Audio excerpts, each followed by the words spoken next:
10 types of psychological power that every leader needs. In this blog post, we will be discussing the 10 types of psychological power that every leader needs to lead in a personal and professional manner. We will explore the different types of power and how each one is important to a personality. Number 1. Self-concept power. The self-concept power is important because it helps us maintain healthy relationships with ourselves as well as others. It allows us to have an accurate view of who we are, what our strengths are, what remaining weaknesses are, and so forth. For example, if you have low self-concept power, then you tend to feel empty or insecure, which leads you to rely more on external validation, friends, family. On the other hand, people with high self-concept power are more likely to depend on their inner guidance, which helps them make decisions. Number 2. Reward power. Reward power is important because it motivates others to work harder, achieve more, and exceed their own expectations. It gives others the desire to want to work harder at something they wouldn't have otherwise done without the reward of a positive outcome. For example, showing someone something they like can attract them, even if it is not necessary. However, this is a double-edged sword, because people tend to become less motivated if rewards are not given or taken away based on performance, leading many people to lose interest.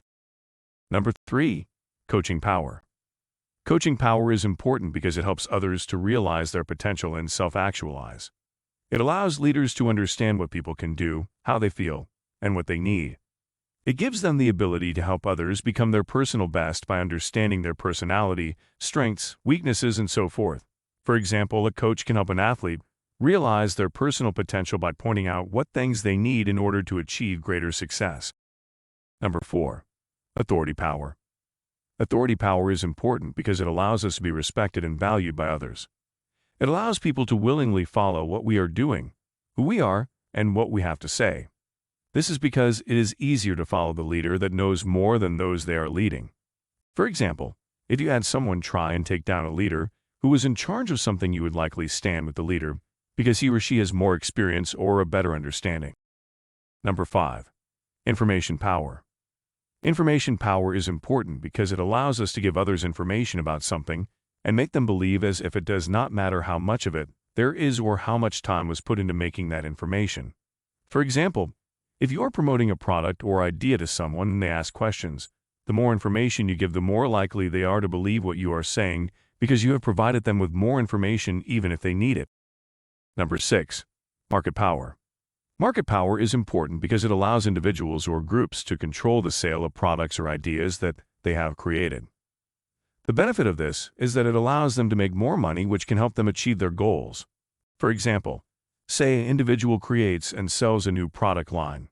They do so by having the ability to use the product and sell it for a much lower price than another company does with the same product in their store. Number 7. Government power. Government power is important because it allows us to get what we want legally, and in a peaceful manner.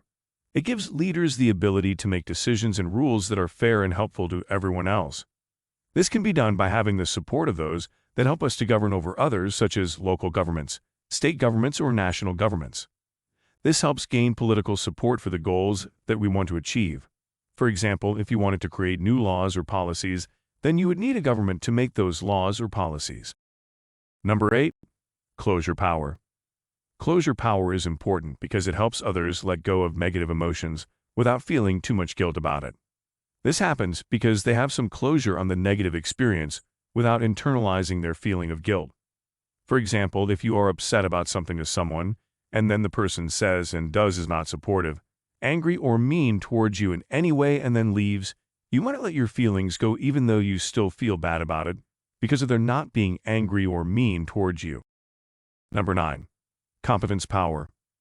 Competence power is important because it helps others feel good about themselves as a person with certain skills.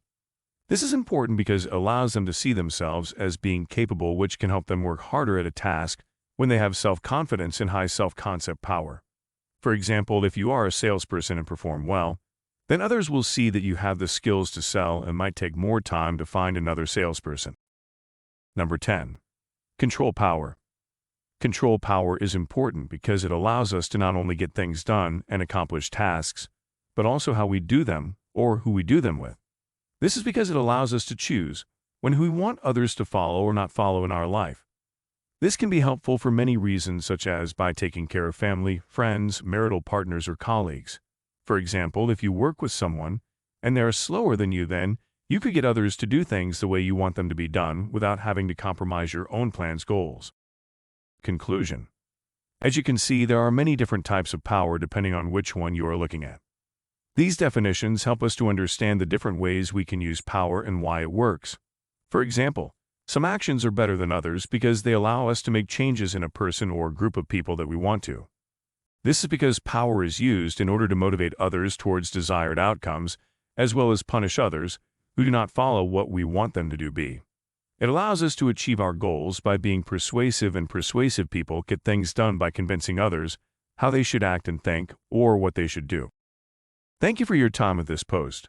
Please share this podcast with your friends, and we love to hear that you'll be here next time.